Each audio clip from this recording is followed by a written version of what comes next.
Do you want to get better at making sales calls? Do you want to know what to do, how to do it, and be really successful in doing it? Watch this video and I'm going to share with you the 6 P's that you need to put in place to become an expert at making sales calls. The reality is in business, if we don't make sales calls, we're not going to generally win the business we want.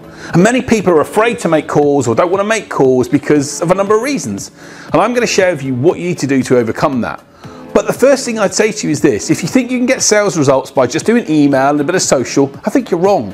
People still want to be communicated with, especially prospects. If you've got leads, you need to pick up the phone. And so make the phone your friend. Accept firstly that you're going to have to do this in order to get the results you want. And more importantly, accept that you're going to have to make lots of connections and conversations before you sometimes get results. We don't always get the results we want straight away, so accept those aspects. But here are the 6 things that are really key for you to become better at making the calls themselves. Point number 1 is this: I want you to think about how personal this is for you. What is the reason you're doing your job or your company as you are? What's driving you to want to do this? Is it that you want to buy a bigger house? Is you want to get a bigger car because someone told you couldn't do it? I want you to really think about the drivers and the reasons why you're actually having to make calls in the first place. Is it because someone told you that you'd lose your job if you didn't? I don't know. But identify the personal reasons, write them down. What are the things that are driving you to have to do this and that make these key? And what I then want you to then do is put these into a little note and keep them with you at all times. Have them on your phone, have them on maybe a note on your desk, maybe on a vision board that you've got to remind yourself why you're doing this. We always need that constant reminder to tell us, hey, this is the reason why I'm doing what I'm doing and why I've got to put these elements in place. The key thing is identify if it's not personal to you, if it doesn't matter to you, if it's not something that you care about and that's a passion for you, you're not going to want to do it. So first and foremost, you want to get better, get to your why. Why are you doing this? Why does it make a difference for you?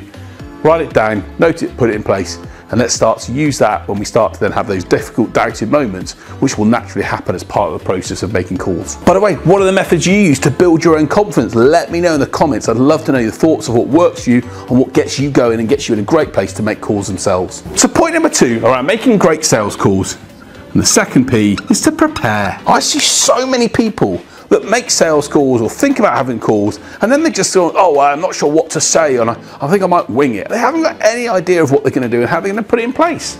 You should have a list of prepared information, maybe information that you can use on openings, on middle conflict questions,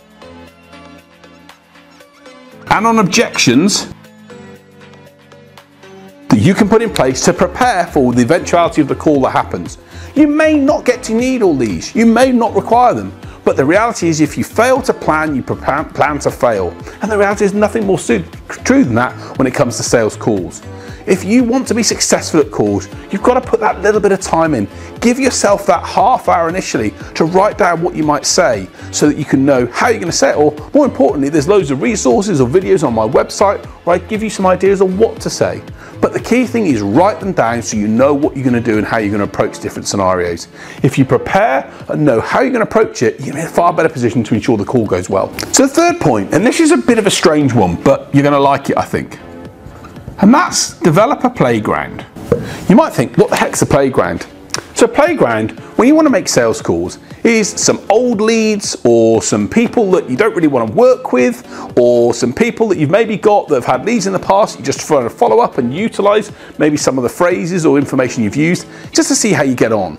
A playground is somewhere where you can make mistakes, you can get it wrong. You're better to get it wrong here than when you're engaging with the real people that you want to engage with, or the people that are really critical to your future success. So try and identify a list of maybe 20 to 30 potential people that you can try out new lines or new phrases on.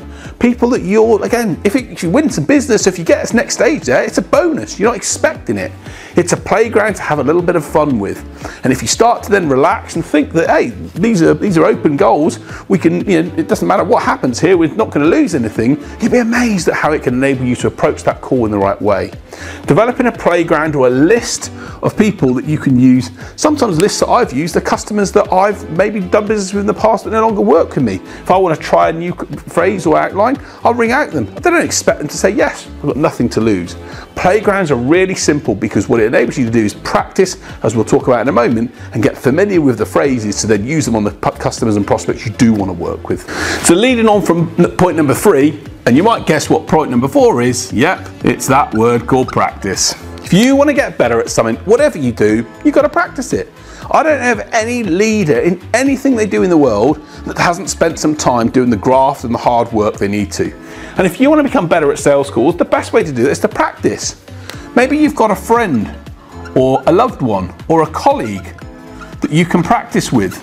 And you can maybe have some time in the diary where you give yourself and maybe ask them to do some role play. People that hate the term role play, but it's such an important way to practice and engage with other people to then know how it's going to be when you start having conversations yourselves. The reality is practice makes us better. It enables us to get comfortable with using certain words. It enables us to not sound scripted and to sound like a robot. It enables us to feel like this is something we can do on a regular basis.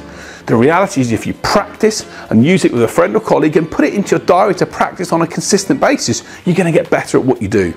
So understand what the playground is. Maybe you can even use your playground to practice on. If that's what you want to do, that's fine. But don't just think you can wing sales calls. I've been in sales for 35 years. I still have to practice. I still have to spend some time engaging with colleagues, with people I know that can help me try out new ideas. You're the same. If you want to get better at sales calls, you've got to practice. So the 5th point around getting better at sales calls is to prioritize. What do I mean by prioritize? Well, the reality is you can do all of this great work, you can understand it means something to you, you can prepare the things to say, you can have a list of playground, and you can do some practice. But if you don't do some diary blocking and some basically commitments of chains, then the reality is you're not going to be able to get things done. What do I mean by diary blocking? I want you to say to yourself, if you need to do sales prospecting, put an hour in your diary, maybe once a day or maybe once every other day, and actually make sure you commit to doing that. Build yourself a chain. Say to yourself, if I do 5 hours in a row of doing sales calls, then I'm going to reward myself with something at the end of the week.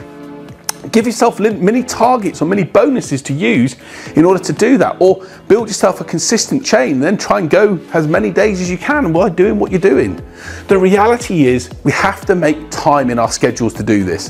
And I get you're busy, I get you've got lots of things on, but if you don't make time in the diary and make that time valuable and commit to it, then the reality is all of the good work you've done here isn't going to happen and you're not going to get better at doing the calls. So prioritize time. Put it in your diary. If it's important to you, if it's personal to you and you think it's key for your business, your job, and you know you've got to do it, put it in your diary, commit to doing it, tell other people you're doing it, maybe tell other people, maybe get some accountability, a mentor to hold you to account for this and make it happen. Your diary, you own it, you can control it, you can control what you get done every day. There's 24 hours in the day for us all. Put some time aside, make it happen. And the final P for me when it comes to getting better at sales calls is to perform. We ultimately have to take action. And there's no right way of saying this, but if you don't get it done, you ain't gonna make anything happen. You're not gonna get better at doing it. By putting the time in the diary and picking up the phone and getting on with it, you can actually start to get better. And the first few are gonna be difficult. Maybe the first 10 are gonna be difficult. But by number 15 or 20, you're gonna get comfortable with this. The conversations, the first conversation you have, the first objection you get, it's gonna be difficult. I'm totally with you. But the way you'll get better at it is by continuing to perform and do the work. I always say to people, if I look at people and say, how'd you get a 6-pack? And by the way, I don't know, I'm not the sort of person that's going to comment on that.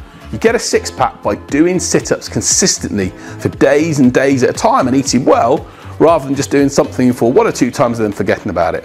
Perform on a consistent basis. That consistency word is critical when it comes to here.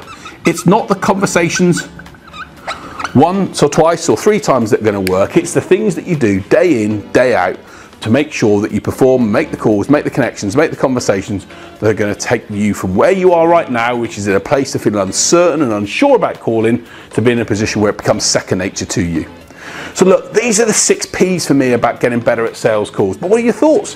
What do you think? How do you start to practice? How can you make sure you take action? What are the tips and techniques you use to make sure you get things done? I'd love to know your thoughts. I'm hearing and learning from you as much as you're hopefully learning from me on the things that you can put in place to get things done. So let me know what's working for you. But if you want to get better at sales calls, if you want to make things happen, if you want to hit your numbers and get your business to where you want it to be, then the reality is the 6 P's of sales calls are what you need to put in place. Do those consistently on a regular basis. By taking the actions we've put in place here, you're going to be in a great position to do the business you want and get you smiling, feeling good about the future. Let me know what you think. Love to see your comments in the section below. But also, if you love the video, like and subscribe to the channel. Let other people what we think to help them get better at making sales calls. But thanks for watching, and I'll see you soon in another video.